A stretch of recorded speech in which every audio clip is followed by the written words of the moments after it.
Hello friends, welcome to my channel back and more. মোচা বাঙালিদের একটি অত্যন্ত প্রিয় খাবার, তাই আজকে আমি বাঙালিদের একটি ট্র্যাডিশনাল রেসিপি নিয়ে চলে এসেছি, যেটা হলো মোচা চিংড়ি বা চিংড়ি মাছ দিয়ে মোচার ঘন্ট। এই মোচা দিয়ে কিন্তু নিরামিষ বিভিন্ন পদ আমরা বানিয়ে থাকি, যেমন নারকেল দিয়ে মোচার ঘন্ট বা ছোলা দিয়ে মোচার তরকারি। আর আমি আমার চ্যানেলে কিন্তু আগে মোচার পাতুরি কিভাবে বানাতে হয় সেই রেসিপিটিও শেয়ার করে রেখেছি, আপনারা চাইলে সেটা একবার দেখে নিতে পারেন। আমি ডেসক্রিপশন বক্সে আর উপরের আই কার্ডে তার লিঙ্ক শেয়ার করব, আপনারা চাইলে দেখে নেবেন। আর আজকের এই রেসিপিটি ভালো লাগলে ভিডিওর নিচে লাইক করতে ভুলবেন না, আর আমার চ্যানেলটিকে সাবস্ক্রাইব না করে থাকলে সাবস্ক্রাইব করে নেওয়ারও অনুরোধ রইল। তাহলে চলুন দেখে নিই আজকের এই মোচা চিংড়ি বা চিংড়ি মাছ দিয়ে মোচার ঘন্ট রেসিপিটি। প্রথমে আমি একটি ছোট সাইজের মোচা নিয়েছি। আমি মোচার ফুলগুলোকে কুচি কুচি করে কেটে রেখেছি, আর মোচাটা কালো হয়ে যেতে পারে বলে এখানে নুন জলে চুবিয়ে রেখেছি। আপনারা যদি মোচা কি করে কাটতে হয় আর মোচার ফুলগুলো কি করে মোচাটা থেকে ছাড়াতে হয় সেই ভিডিওটা দেখতে চান, তাহলে আমি ডেসক্রিপশন বক্সে আর উপরের আই কার্ডে তার লিঙ্ক শেয়ার করব, আপনারা তা দেখে নিতে পারেন। এবার একটি কড়াই হিটে বসিয়ে তাতে পরিমাণ মতো জল ঢেলে দিলাম। এরপর এতে 1/4 চামচ নুন, 1/4 চামচ হলুদ আর কুচিয়ে রাখা মোচাটা দিয়ে দিলাম।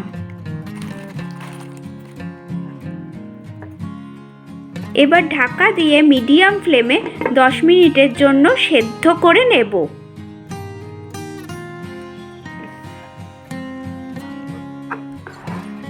দেখুন মোচাটা ভালো করে সেদ্ধ হয়ে গেছে। এবার আমি সেদ্ধ মোচাটা জল থেকে ঝরিয়ে নেব। এইভাবে সেদ্ধ মোচাটাকে আমি কিছুক্ষণের জন্য রেখে দেব, যাতে মোচাটা থেকে সম্পূর্ণ জল ঝরে যায়। অন্যদিকে এখানে আমি 250 গ্রাম চিংড়ি মাছ নিয়েছি, যেটা আমি আগে থেকেই ভালো করে খোসাটা ছাড়িয়ে নিয়ে জল দিয়ে ধুয়ে রেখেছি। এবার এতে পরিমাণ মতো নুন আর খুব সামান্য হলুদ গুঁড়ো দিয়ে ভালো করে চিংড়ি মাছগুলোকে মাখিয়ে নিতে হবে।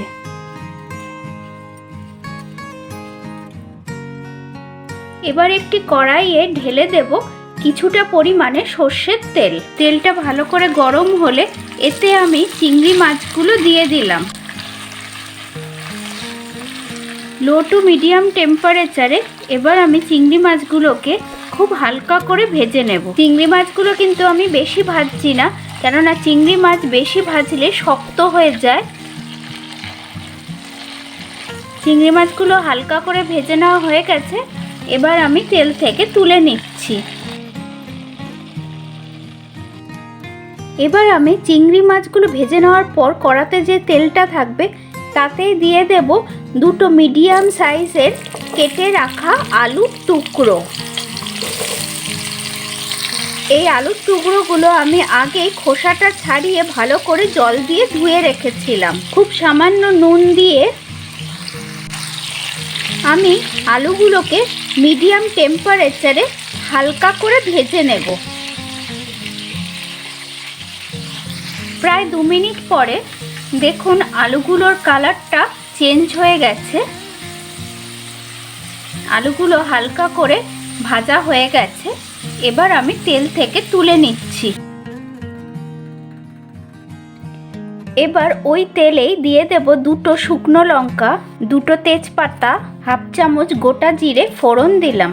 এবার লো ফ্লেমে 30 থেকে 40 সেকেন্ডের জন্য এগুলো আমি হালকা ভেজে নেব। ফোড়ন থেকে যখন সুন্দর গন্ধ বের হয়ে আসবে তখন এতে দিয়ে দেব একটা মিডিয়াম সাইজের টমেটো কুচি। খুব সামান্য নুন দিয়ে মিডিয়াম ফ্লেমে 1-2 মিনিটের জন্য আমি টমেটোটা হালকা নাড়াচাড়া করে নিচ্ছি। প্রায় 2 মিনিট পরে যখন টমেটোটা হালকা নরম হয়ে আসবে তখন এতে 1 চামচ আদা বাটা দিয়ে দিলাম। এবার আমি লো টেম্পারেচারে এই আদাটাকে ভেজে নেব যতক্ষণ না আদার কাঁচা গন্ধটা চলে যায়। আদার কাঁচা গন্ধটা চলে গেলে এতে খুব সামান্য পরিমাণে জল দিয়ে দিতে হবে। এরপর এতে 1 চামচ জিরে গুঁড়ো, সামান্য হলুদ গুঁড়ো, 2টো কাঁচা লঙ্কা বাটা আর স্বাদ মতো নুন দিয়ে দিলাম। এবার সবটা ভালো করে মিশিয়ে নিতে হবে। নুনটা আপনারা বুঝে দেবেন, কেননা আমি চিংড়ি মাছ আর আলু ভাজার সময়ও কিন্তু নুন ব্যবহার করেছিলাম। এবার আমি লো টেম্পারেচারে এই মশলাটাকে কষিয়ে নেব যতক্ষণ না মশলাটা থেকে তেল ছেড়ে আসে আর মশলাটাও ভালোভাবে কষে যায়। বেশ কিছুক্ষণ পরে দেখুন মশলাটা থেকে তেল ছেড়ে গেছে। এবার এতে আমি ভেজে রাখা আলুর টুকরোগুলো দিয়ে দিলাম, খুব সামান্য জল দিয়ে দিলাম। এবার ঢেকে দিয়ে আলুটাকে আমি 2-3 মিনিটের জন্য এই মশলার মধ্যে রান্না করে নেব, যাতে আলুটা আরও সেদ্ধ হয়ে যায়। প্রায় 3 মিনিট পরে এবার এতে সেদ্ধ করে রাখা মোচাটা দিয়ে দিলাম আর 1 বড় চামচ নারকেল বাটা আর 1 বড় চামচ চিনি দিয়ে দিতে হবে। নুন আর মিষ্টিটা আপনারা আপনাদের স্বাদ অনুযায়ী দেবেন। আমি এখানে নারকেল বাটা ইউজ করেছি, আপনারা চাইলে নারকেল কোড়াও ইউজ করতে পারেন।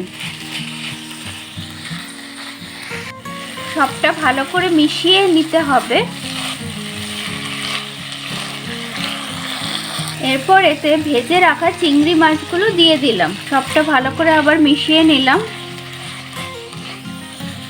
এবার হিটটা বাড়িয়ে দিয়ে আমি মোচাটাকে আরও কিছুক্ষণের জন্য রান্না করে নেব, যাতে ঝোলটা একদম টেনে যায় আর মোচাটা আরও ড্রাই হয়ে মাখো মাখো হয়ে আসে।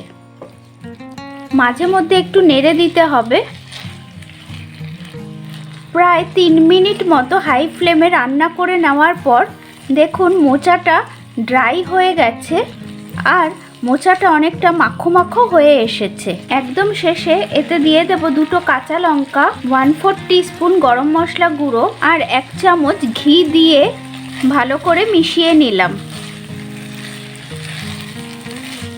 এবার হিটটা বন্ধ করে দিয়ে আমি ঢেকে দিয়ে 5 মিনিটের জন্য স্ট্যান্ডিং টাইমে রেখে দিলাম।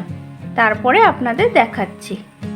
5 মিনিট পরে এবার আমি ঢাকাটা খুলে দিলাম। মোচা চিংড়ি বা চিংড়ি মাছ দিয়ে মোচার ঘন্ট একদম তৈরি হয়ে গেছে। এবার এটা আমি আপনাদের পরিবেশন করে দেখাচ্ছি। আমি এই চিংড়ি মাছ দিয়ে মোচার ঘন্টটি পরিবেশন করে দিয়েছি। রেসিপিটি আপনাদের কেমন লাগলো তা কমেন্ট বক্সে লিখে অবশ্যই জানাবেন। রেসিপিটি যদি আপনাদের ভালো লাগে তাহলে লাইক আর শেয়ার করার অনুরোধ রইল। আর আমার চ্যানেলটিকে সাবস্ক্রাইব না করে থাকলে সাবস্ক্রাইব করে নেওয়ারও অনুরোধ রইল। পাশে থাকা বেল বাটনটিও প্রেস করে নেবেন, যাতে আমি যখন এরকম আরও নিত্য নতুন রেসিপির ভিডিও দিতে থাকবো তার নোটিফিকেশান আপনাদের মোবাইলে খুব সহজেই পৌঁছে যাবে। তাহলে আসি আজকে, টাটা।